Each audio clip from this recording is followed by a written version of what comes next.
Thanks for tuning in to Written on the Edge, Season 7, Episode 37. I'm Vance Bastian here with my co-host, S.A. Baz Collins.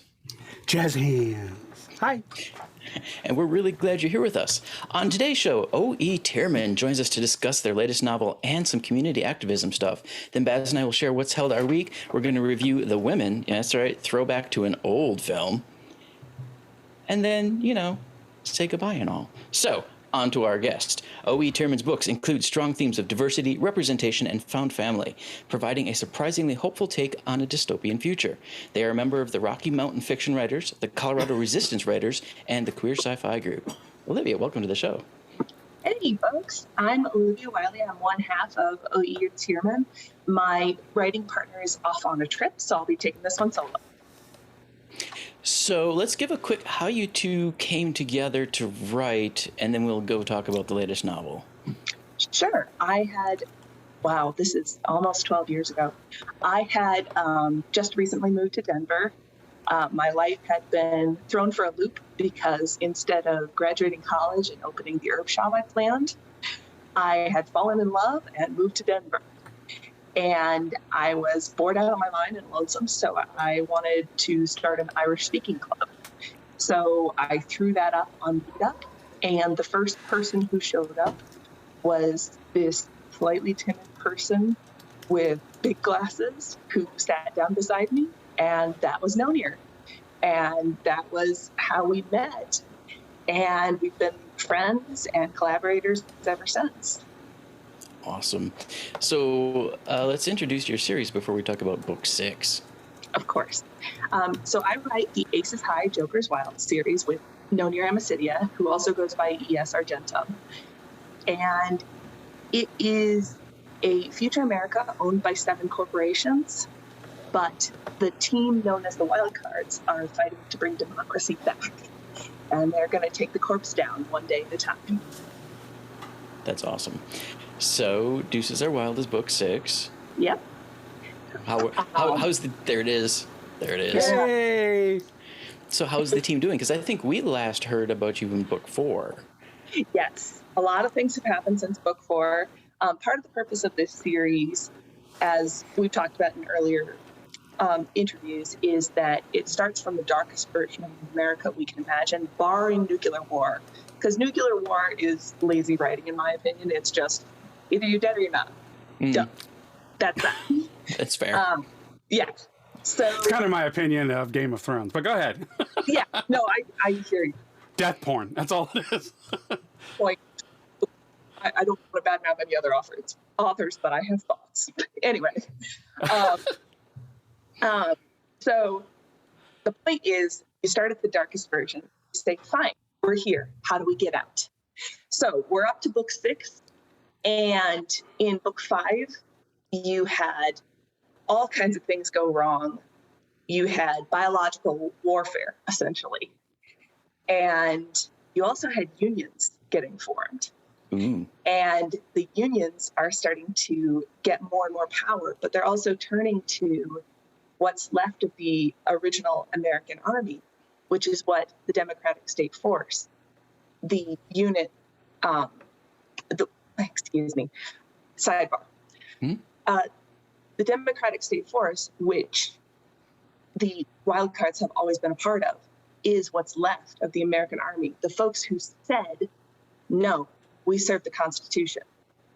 3 generations down the line, they are the Democratic State Force, and you find that out in book 6. So Cool. It was fun getting more of that on the page, and it was fun saying, okay, the unions are starting to rise again. They're coming back. They're being reformed in new ways.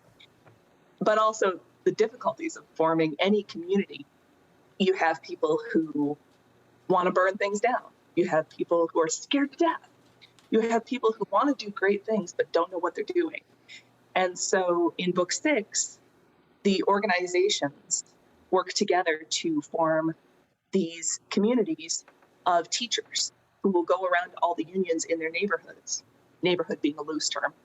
For example, if you live in Colorado, you go all around Colorado, and teach these forming nascent unions how to protect themselves, how to protect your head, everything from how to protect your head if somebody's coming at you with a baton to how to protect yourself when you're communicating. And they're doing these classes, which we drew on the social justice of the 1920s and the 1890s. Back then, you didn't just throw something out on Facebook and say, okay, we're having a rally today. Right. You would be doing all of these meetings and classes beforehand. And then on the big day, everybody knew exactly what they were doing. And I think we're going to move back towards that, because right now there is so much power in the American people, but often there's a bad joke. The right eats shit and the left eats its own. And sometimes you see that where, because the left is such an umbrella term for so many different types of people, it's often disorganized. And I think we need to go back to that idea of we meet, we get together, we talk, and different organizations do that. But a lot of the big movements didn't do that beforehand. Like Occupy, you saw it build up all this momentum and then fizzle. Right.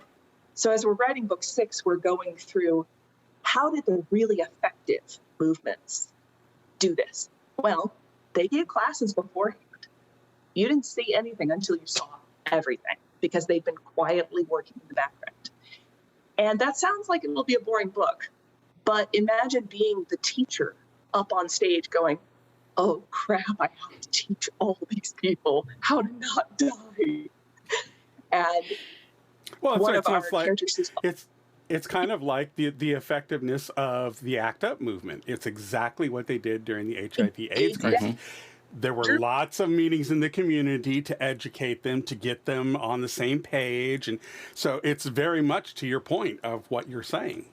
Yeah, and that's where we're on the drama. We're drawing on the drama of what it's like to be that teacher standing up and being like, oh crap, I have to teach all these people how to not die and how to pull this off. And oh crap. And that moment where you have to say, okay, I'm terrified too, but we're all terrified. Let's do this together, as opposed to either, yeah, I've got the skills for this, or I can't do this. Right. And okay, so, let me just inject here real quick. For those who are watching on YouTube, my freak out that I just did a few seconds ago, there's a gnat here that's driving me bananas. I apologize for that. So, you hashtag gnats are the worst. My stuff. Colorado almost never gets rain, but we think it's a weird amount. Suddenly we have mosquitoes. I'm like, what is this? Mosquitoes aren't from here. Go back. Go somewhere else.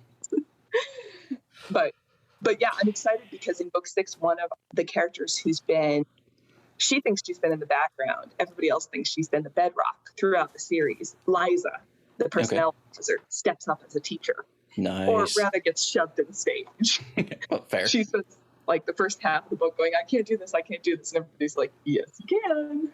Go on, get up there. And she finds it within herself to do it, I'm assuming. She does. Everyone has been telling her, you're a good speaker when you step up. And she is. And she's a good organizer. Very and cool. she is a person who other people look up and say, okay, you are authentic and you're also scared. So if you're scared and you're up there, I can be scared and be up there. And there's a lot of power in people saying to each other, okay, yeah, we're all scared. We're all worried. We all have families to feed, but we can all do this together.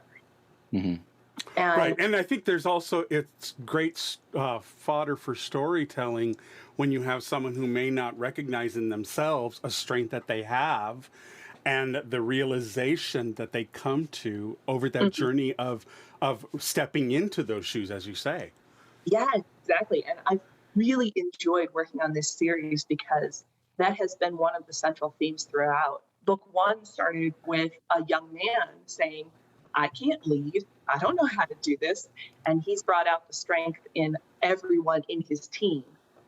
So now it's Liza's turn to be like, I don't know about this. And Aiden, this young commander, is standing there going, yeah, I see you pulling all this off. And now you're telling me you can't do this? Bullshit. Go do it. Very cool. So how much of book 6 has been informed by your personal interest in, say the resistance writers? A fair amount, pretty much all of it. That and a lot of research into how we get out of the Gilded Age, because we're essentially in a second Gilded Age. For those who don't know this, the Gilded Age was a period in the late 1800s, early 1900s. This is when you hear about Carnegie, the robber barons, all these rich guys. It's Dickens, basically, except in America. All these rich guys had everything, and everybody else was down a coal mine, is the basic cultural concept. But it was laissez-faire markets with paternalistic social mores. So they could fire you if you didn't go to church, but if your wife got sick or if your kid got sick, they just kick you out of work and hire somebody else. Well, guess what? We see a resemblance here. And what got us out of it was a lot of community solidarity and a lot of unionizing and a lot of people just working together and standing up and saying, no, enough. And that got us a weekend. That got us no more kids working in cotton mills. That got us all kinds of things. And basically we need it again. But yes, the Resistance Writers has been a huge part. It went on hiatus during COVID because COVID. Right. Let's just say because COVID. Yep. But raising money to give to the community through writing has been a huge part of what we're working on right now. And it's never a lot, but every little bit helps. And we all try to give back to, our local community. So when we run our yearly fundraisers, I always give mine to Center on Colfax, which is the local LGBT center and hub in downtown Denver. Whether you're new in town or you've been here 50 years, you head over there and it gets you hooked up with everything. Very cool. Yeah. I know you had mentioned you wanted to actually mention a couple of others. Do you want to do that now?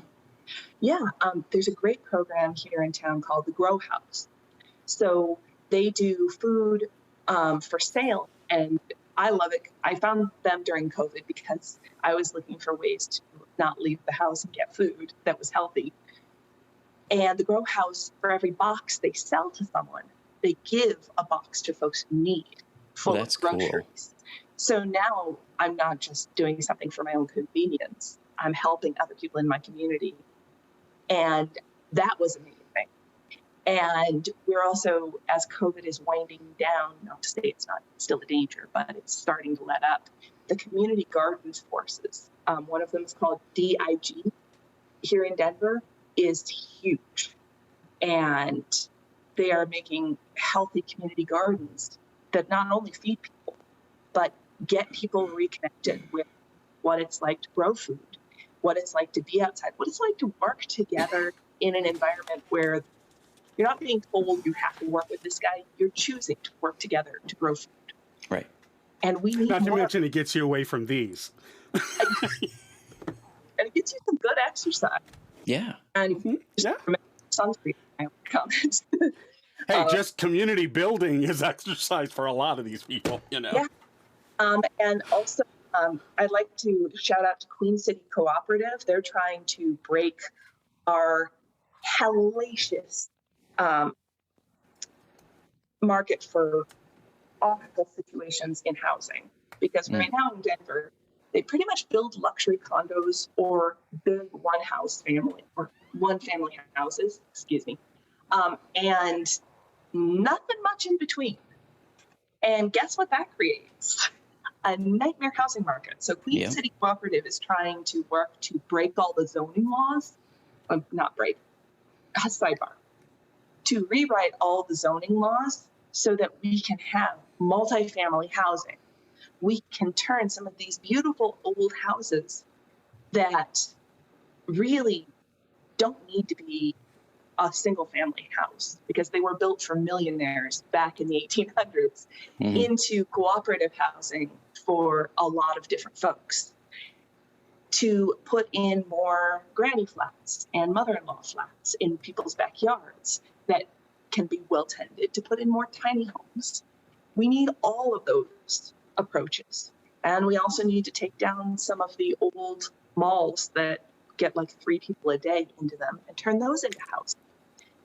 We need these approaches because right now, Denver has a housing crisis you wouldn't believe.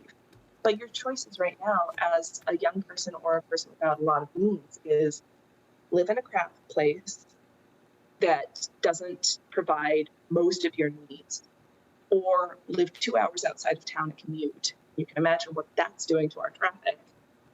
Or cheat on the zoning rules and live with 3 other people and then get kicked out whenever the landlord says, I'm tired of doing this. All of those are awful choices. We need better choices. So Queen City Cooperative is doing a lot for that. I'm glad that exists, actually, because Me too. People have to come together to solve these problems. These problems don't just solve themselves, and politicians don't solve them unless people are kicking them. So exactly.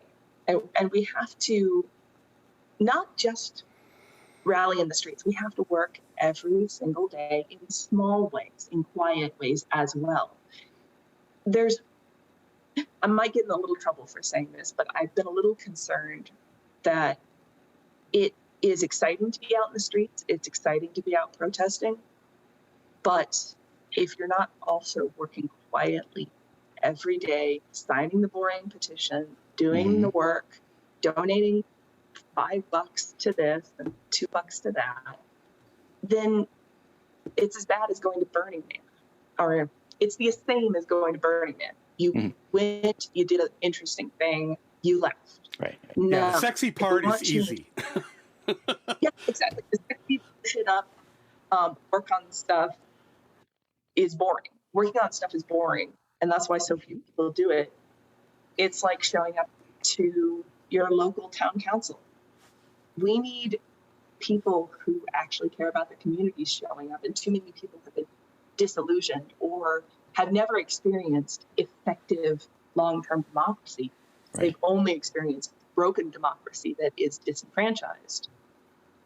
And we need to teach each other and ourselves, go to the meeting, do the thing, show up, because otherwise don't complain, because you get what you showed up for.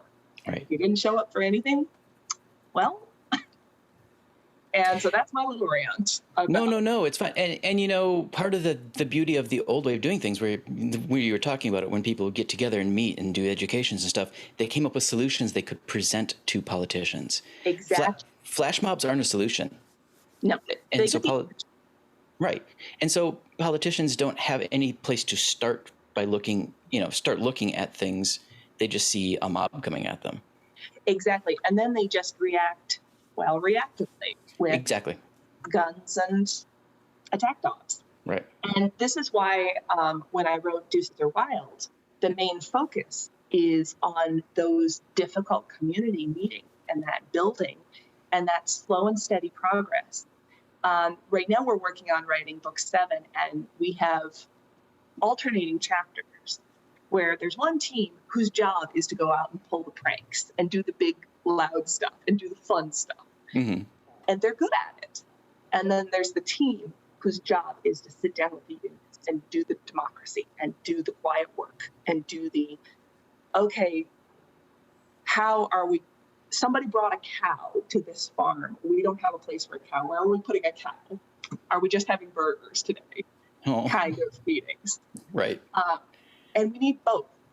I don't want to say that the direct activism is bad. It is not bad, but it needs backup. It's like a fire. It has to. And it's a way that you can use the community to its benefit. I mean, not everybody's an extrovert who wants to go out into the public and do those big sexy things. So give the people who are more introverted the part that's the quiet working part underneath. So play to the strengths within your community. Exactly. And we're seeing it right now in our news. Right now we have a dearth of poll workers because our democracy is frankly sick right now, and people are getting scared off. And people forget these things, but it's the quiet, mundane jobs of show up and volunteer to be a poll worker. that keep the wheels turning on democracy. If you don't have somebody at the polling station to make sure everybody's got a pencil or not a pencil, a pen, and all those little things. When you take those little things out, the big machine falls down. Right. And so a lot of the writing I've done up to this point has been, we're up against something insurmountable. We have to do something dramatic to get it down. Right. And now the two of us are having the chance to put in all those little things. Cool. All those little details of, okay, where can we hide a meeting? Where can we have a meeting in the background where nobody will break in and break us up? How do we tell people, yes, you will get your groceries if you go on strike. We will make sure you've got groceries. Because people often yell at each other for being lazy. A lot of people are not lazy. They've just got responsibilities. They're busy. I have an example from my own life that I'm a little bit embarrassed about. There was a general strike that I really wanted to join, but I own a landscaping business, and I've got 9 people working with me, and I put it up to a vote with my crew. I said, guys, do you want to do the general strike or do you need hours? And they said, we need hours right now. And I said, okay, I can't really pay everybody to take a week off for a general strike, so let's work. And I was sad about that, but at the same time, my crew needed what they needed. Right. And you take care of your people. Exactly. And so Deuces Are Wild is selling everywhere you can buy fine books? It is, yes. Cool. And I promise it's a lot less boring than everything I just went through. There's a lot of shenanigans. Good. Because that's what they're famous for. Yes, there's a lot of shenanigans, and there's also a meet cute that involves somebody meeting their future love by beating them up. Ooh. Yes. Dun dun dun. All right. So I know you're working on book 7. Are you doing any more tours for book 6? Yes. September 24th, we have a talk at the Glendale Barnes & Noble, and that will be at 3 o'clock, I believe. Oh, yes, 3 o'clock. And then we've got a talk at the Center on Colfax at 11 on September 30th. And then in October, we'll be vending at Mile High Con, which is October 21st through the 23rd. That's at the Denver Marriott Tech Center. And we've got all the resources, all the links at www.oetearman.com/news. And then we put up events on our Facebook. And also, we were talking about activism earlier. We are keeping and curating a list of resources that help people organize, that help people find mental health, and that help people connect to community on our website. Perfect. And I'd love folks to head over there and get whatever they need. And also, there's an area where you can send us links to stuff you would like to see on the list. That's awesome. Any final words of wisdom? Hold your head high and keep walking. Love it. There you go. All right, folks, we'd like to extend a huge thank you to Olivia from OE Tearman for joining us. Olivia, thank you so much. Thanks for having me. Our pleasure. We at Written on the Edge are proud to introduce you to new media by queer content creators. So if you enjoy learning about new artists, please like and subscribe so you get the alerts for new episodes. Now, on to our review. And we'll cut there.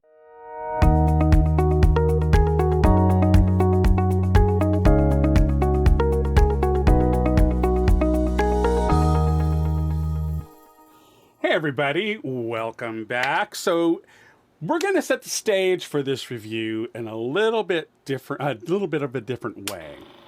It's 1939. There are advancements in film that are really starting to make themselves known. And in Hollywood, there were 3 very prominent films in 1939 that were released that had 3 very prominent directors connected with all 3 of them. The directors were King Vidor, Victor Fleming, and George Cukor. And it's rather interesting because these films all had an element of the Technicolor spectacle about them. This is when Technicolor first made its big, bold statement to the film-going audiences. So, and you have to understand, this is still, in theory, is still part of the Depression. So this is major, major stuff to draw people to the theaters with this vibrant color imagery. Now, it came in stages, and the reason why these three directors are connected with three films, which was Gone with the Wind, The Wizard of Oz, and the one we are reviewing today, The Women. The three directors were involved with this because these three large productions that were being done concurrently had directors assigned to each one of them. I think King Vidor was doing Gone with the Wind first, and then he ended up doing The Women for a bit, and then he got switched to The Wizard of Oz, and then he got taken off The Wizard of Oz at the end, and George Cukor helped with The Wizard of Oz, but then he got assigned to The Women, and Victor Fleming got credit for both the Gone with the Wind and the Wizard of Oz. Thank you. So, that's the tone for this. This is the era where all of that really started to grow.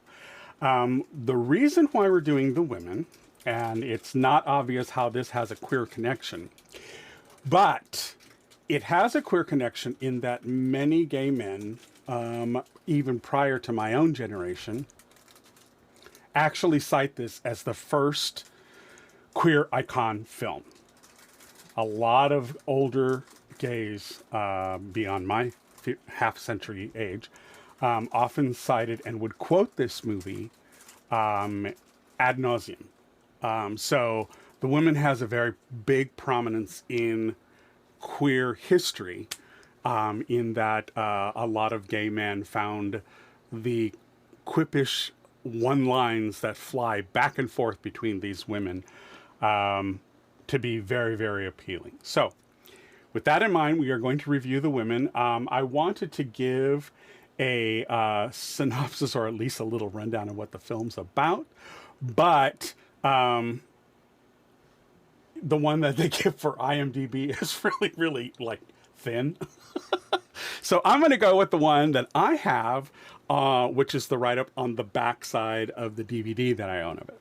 It says, "Be careful what you say in private. Some gossip overheard by Claire Booth Luce," the writer of this story, "in a nightclub powder room, inspired her Broadway hit that's wittily adapted for the screen in the motion picture The Women. George Cukor, a gay man, there's your queer connection, directs an all-female cast in this catty tale of a battling between the sexes." So that's the premise. I also sent Vance Rosalind Russell's autobiography, Life is a Banquet. And if you ever want an entertaining read about a woman she's the patron saint of our show. You have heard her at the end. If you've listened through to the final end credits rolling, you've heard her, in a scene that comes from this movie. So it's another reason why I wanted Vance to see it, because it'll give him context of why I've been using it this whole time. And also, Roz Russell is a big favorite of Vance and mine, because we both love her version of Auntie Mame, which was the first one. And so there's a lot of queer connections in slightly differing ways with this, but the fact that you have a relatively open queer director, in motion picture industry in the late 30s, doing a play that was adapted about women talking about the men in their lives. It's really kind of funny, just on that premise alone. What happens when a bunch of women gather and they have a gay man at the helm? That's what this is. All right. So with that, I'm going to turn it over to Vance, because he's also read Life is a Banquet, and there are many, many stories on what happened during the production of that. But I want to give him a chance to talk about the film, because this is the first time he's seen it. It's a true statement. All right, let me get my one problem out, and then I will gush about it.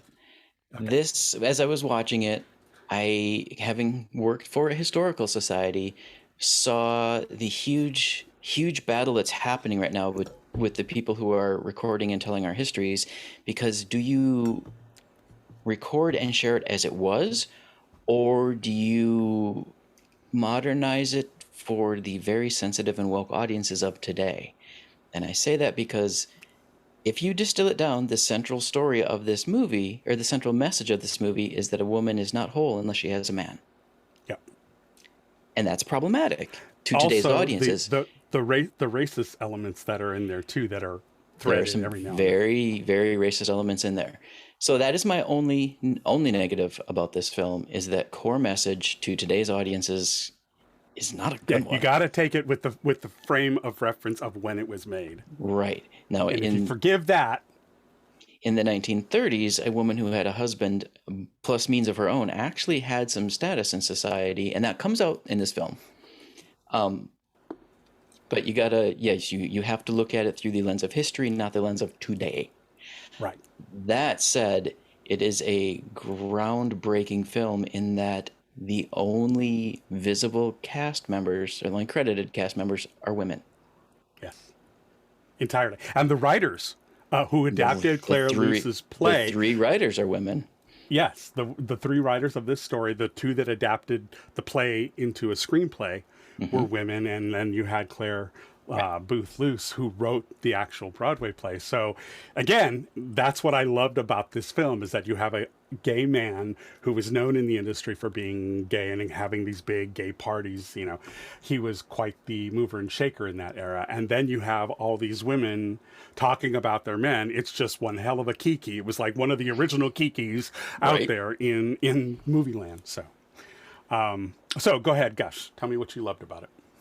Well, I actually really loved the characters individually, but I didn't like the way the battle lines formed.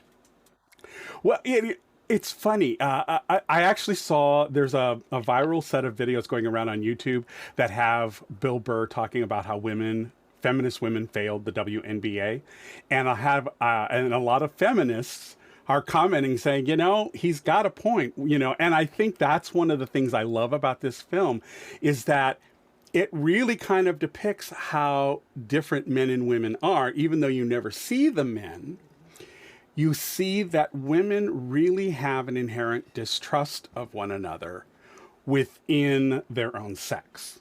And this lends itself to this kind of comedic storytelling. Mm-hmm. So, sorry, I just wanted to go ahead and go forward.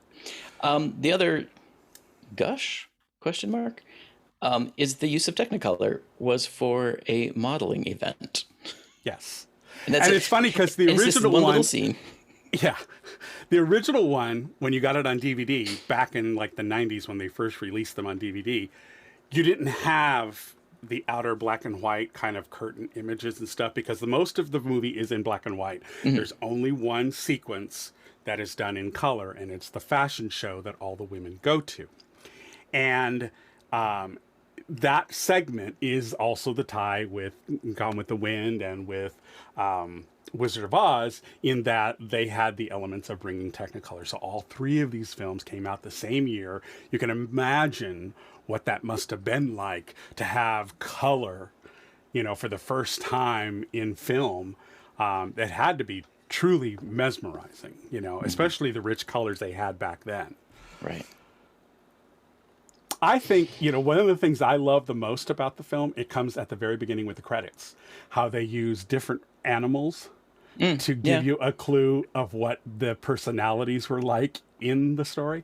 And I also really, really, really loved the mother to Norma Shearer's character. She was so wise, and if they had just listened to her from the very beginning, almost all of this could have been avoided. Mm-hmm. But the modern woman wanted to make sure that she didn't stand for that kind of, and, I have to give it to the mother. She says, in my day, we couldn't do this, so we made do. Mm-hmm. And keep quiet. Don't say a thing, and this will blow over.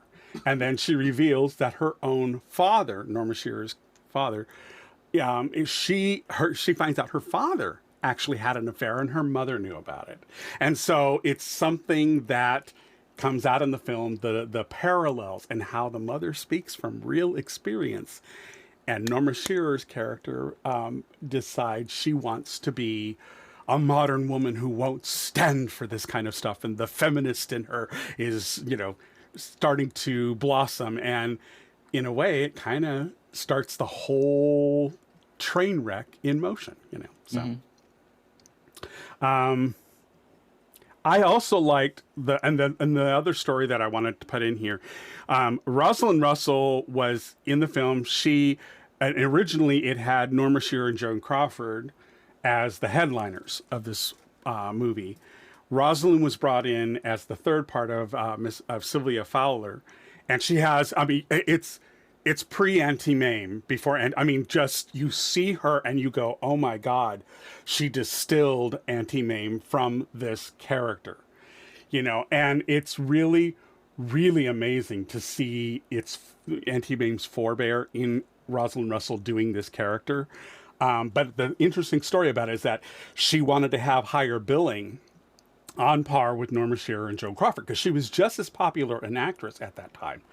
And it was Norma Shearer who talked her into boycotting going to film and to do a personal strike and feign an illness for a period of weeks, holding up production so she could get her name on the marquee under Norma and Joan. So it was a way, I find it interesting as a counterbalance that here was a very powerful woman in Hollywood. Norma Shearer was married to Irving Thalberg, who they give the Thalberg Award every year at the Oscars. And so, Norma had immense power in Hollywood. And for her to turn around to Roz and say, do this and you'll get what you want.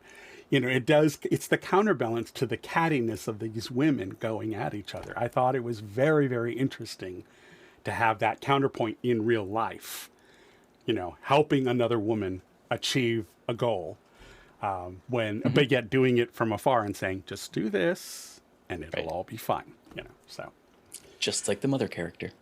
Yeah, in many respects, you're right. You're absolutely right. Yeah. So for all the little gay children out there who have never experienced this, you should definitely watch it. I know it's in black and white. And the fashion show is off the rails. What the fuckery is going on? I mean, doorknobs on gloves. I know. And the thing is, I love Adrian. Adrian did also the costumes for The Wizard of Oz. And he was an openly gay man as well. So there's another queer connection to it. It has a lot of queer influences in the film, even though it's all women in the movie. But it's just like, they discovered plastic and suddenly everything had to have plastic in some way, shape, or form. I don't know. It's a little bizarre, but, it's kind of fun just to watch what things were like back then. And you just kind of go, okay. I mean, most of the movies of that era had a trippy scene. The Wizard of Oz had the Junebug dance. Right, exactly. I do love the whole sequence with Joan Fontaine and Rosalind Russell at exercising.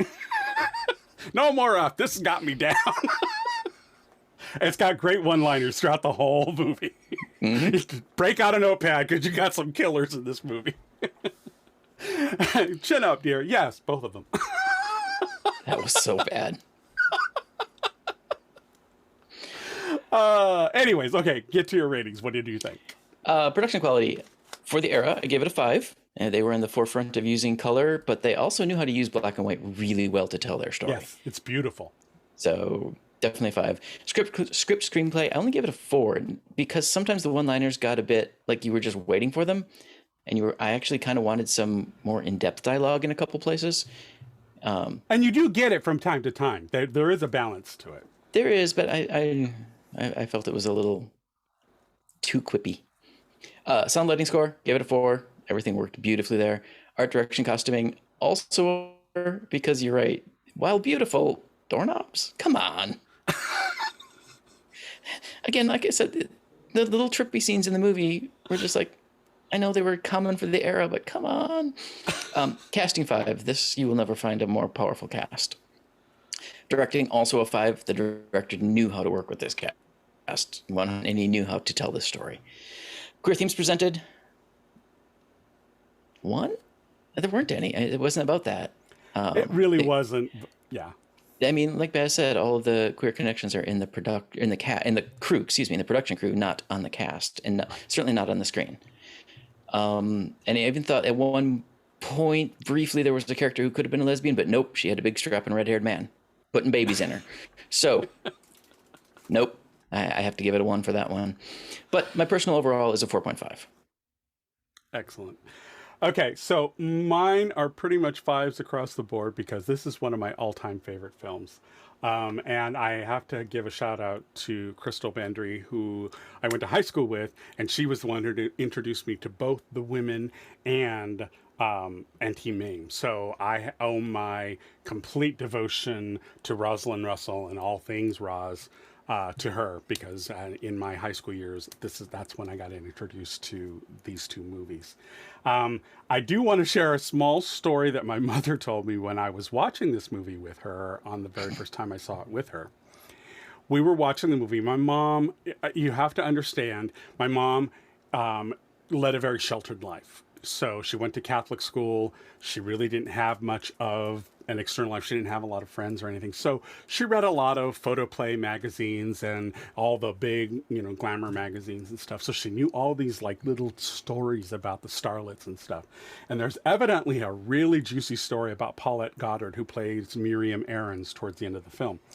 And evidently around the time that this came out, she got caught at the Brown Derby giving a blowjob to a guy under the table. Get it, girl. Get that D. Okay, anyways, my mom told me that story, and I'm like sitting there going, what? Parents are supposed to know those words. I know. So I cannot watch this movie without thinking of my mom telling me that story about Paulette Goddard. Thank you for not telling me before I saw it. There's your LA Confidential connection. Anyways, okay. So it's 5s across the board. I will say the only reason I'm giving the queer themes is because in the production, since you have these openly queer men helming and steering this film, I just thought it was a big boon that you had a vehicle for all these women actually taking center stage. There were no male stars. This was all a women's thing back in the 30s. Mm-hmm. That's huge. And to have a gay man helm this thing and to have a gay man dress the women to give them their character appeal and look and give them a focal point. I just found it that I can give it a 5 strictly because I knew the backstory of how the film got made. So I want to come back. So my overall is a 5. That's our review of The Women. I do want to do a wrap up of what I mentioned at the beginning of this review. King Vidor did not get credit for any of those 3 films that he was involved in. However, he was instrumental in making certain changes in each of the films that actually made a huge difference. So while he never got credit for working on any of those 3 blockbusters, I'll give you an example. He was the one who changed Dorothy's shoes from being silver that they are in the books to being ruby. So he would make changes like that. There were things that King Vidor contributed that we all know and love and is part of the pop culture reference, but the man never did get any credit for any of the changes and stuff that he applied. So I just want to give a wrap up on that part of it. That's why I mentioned him in the beginning, because he did have an influence on all 3 of these films. So that's it for this week. Moving on to what are we on about?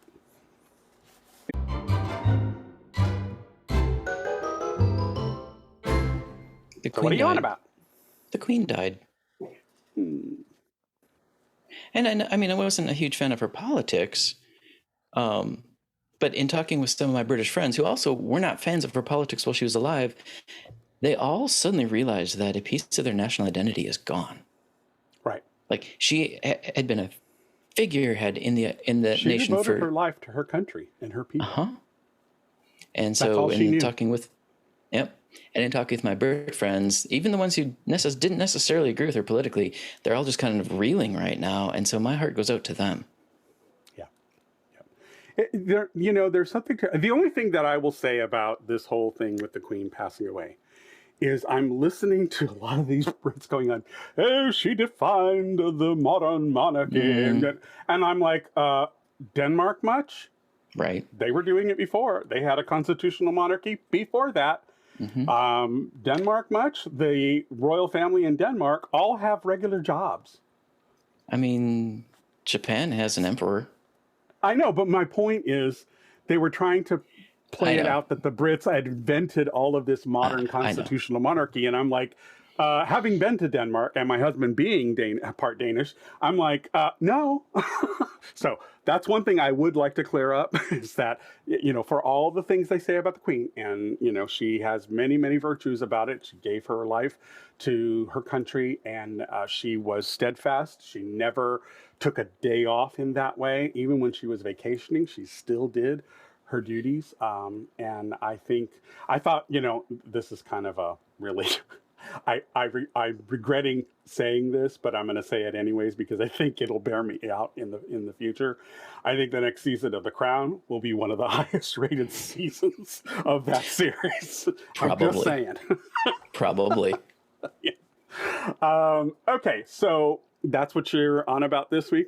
Yes. Yeah. Okay. I totally get it. And I'm right there with you. I'll second that one.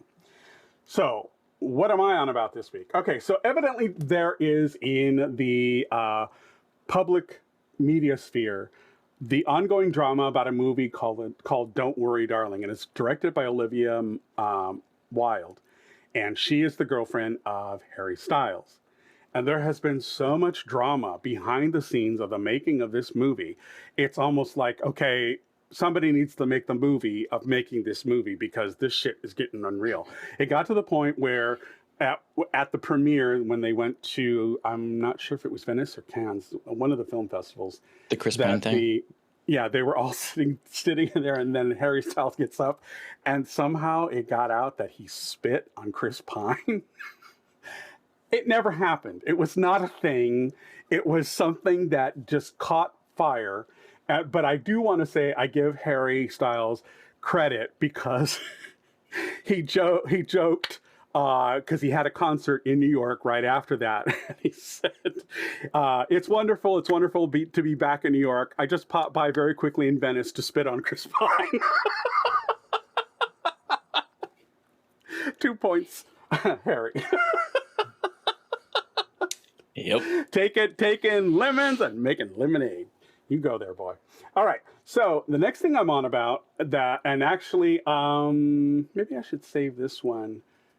Yeah, I'll save this one for winning the week. So the other thing I'm on about is there is a wonderful story that's broke on Tal Road, and it's about queer people in Azerbaijan who are being persecuted.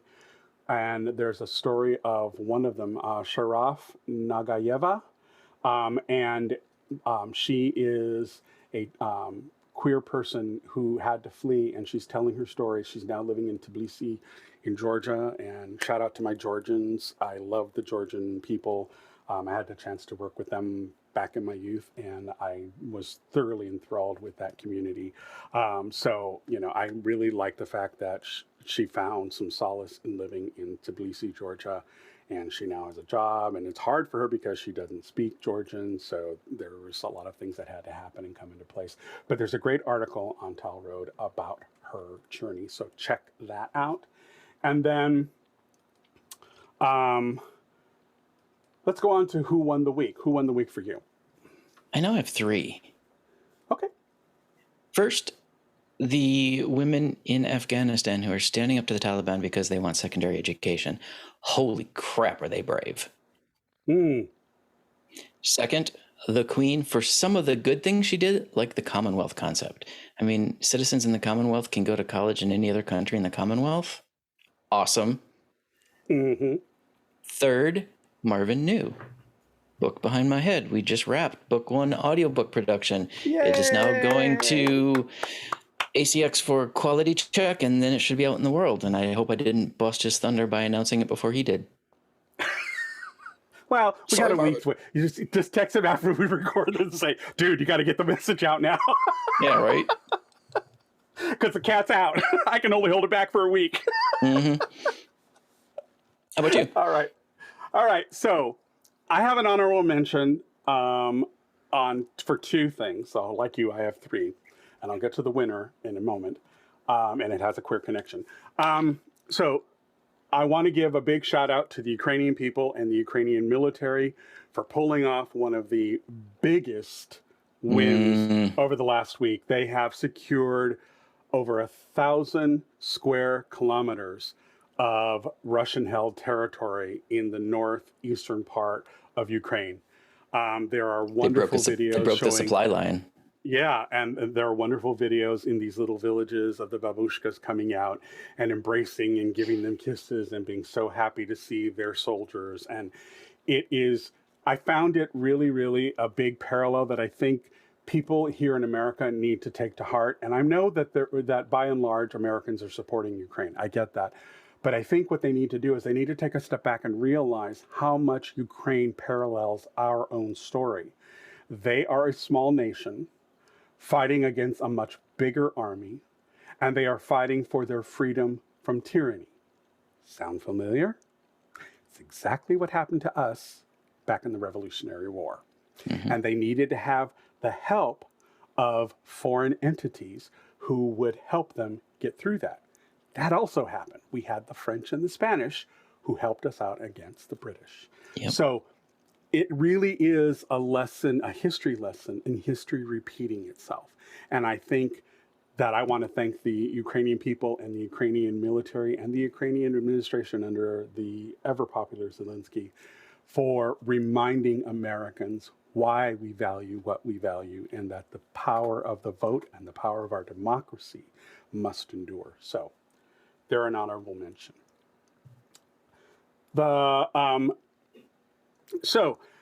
My second honorable mention of who won the week is, again, Timothée Chalamet. And that's because when he went to the Venice Film Festival, he chose to wear a very androgynous, non-binary, backless outfit that a woman or a man could wear. And I have to say... That was the red one, right? Yes, I have to say, I love this boy. This man knows style. He knows it, just like Billy Porter. He knows how to bring his A game. Billy sometimes goes off on a slightly weird tangent sometimes, and I gotta say, come on, sis, bring it back.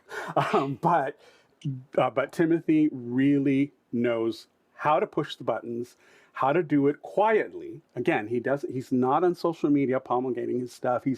He's very quiet in what he does, but it's very deliberate and it's very well thought out. Did you see Linda Carter's tweet to him? No. Right after he did that, she tweeted, "I just want to thank you, Timothy, for keeping something along the lines of keeping the shockingly red dress alive and vibrant or something." And then the picture of the one that she had worn back in the 70s that scandalized everyone was really well done. Very classy tweet. And we love a Linda Carter story. So shout out to her. Okay, so my who won the week is Joe Lycett, queer comedian Joe Lycett. And the reason why is because that you can go to YouTube and look these up, people. I'm not making this stuff up. What did you make of it? Now have you calmed down? She has to go from the campaign to the country, but tell us honestly what you thought. Well, so you said earlier that I'm not left or right. I know that there's been criticism in the Mail on Sunday today about lefty, liberal, wokey comedians on the BBC. I'm actually very right-wing, and I loved it. I thought she was very clear. She gave great, clear answers. I know exactly what she's up to.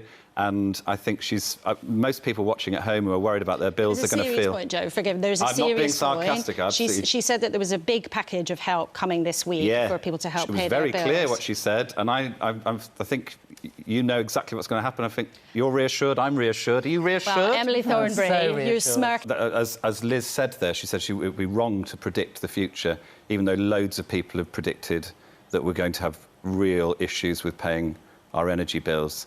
But, I think she's right to just sort of basically say, well, let's not predict and see what happens next week. So evidently, Joe Lycett, when they were getting around to the decision of who was going to be the new Prime Minister of England, Joe Lycett went on a talk show that has evidently a very well-known kind of conservative-ish kind of host. And they were there to talk about Liz Truss being made the Prime Minister and her acceptance speech and all that kind of stuff. And of course, Liz famously said, "We deliver, we deliver, we deliver, we deliver." And Joe had a go at her. And basically what he was asked, and he said, "Well, you know, I've just become completely right-wing." Of course, tongue very firmly planted in cheek. And he said that, "Yes, Liz Truss absolutely smashed it, babe." And he goes on to say, "I'm feeling like she will deliver, maybe deliver some more and then deliver after that. Not sure what she's delivering, but I'm guessing it will be like when the Royal Mail person pops a red card in the door but hasn't knocked yet." He trolled her magnificently. It was just hysterical, and now he's gone on this whole spiel about he's a right-wing conservative now, a queer right-wing, but it's all a huge fucking joke, and he's just having the biggest, to bring to Olivia's point, he's having a crack about all of this going on, and I just think, I always find him very, very funny, and I love that every one of his specials that he does, his comedic specials, all have a reference to a 70s disco song. Nice. So he did That's the Way, that Joe Lycett, and the latest one that's coming out now is More, How Do You Like, More, How Do You Like Joe Lycett? So it's like they all have a connection to a 70s disco song, and I love his way of doing humor, and so Joe Lycett, queer comedian, gets my Who Won the Week this week. Very nice. All right. Any final words of wisdom? No, I'm leaving it to Joe Lycett this week. Okay. All right, folks. Written on the Edges, produced by Road Ravens Media. For disclaimers, links to social media, our listen stations, or to sign up as a guest, visit www.roadpodcast.com. If you like learning about new artists, please like and subscribe so you get the alerts for new episodes. Subscribe to us on YouTube. Check out our website for some new merchandise to help us support the bees and or the LGBTQ movement in Ukraine. Tune in next week for your queer media fix. Bye-bye.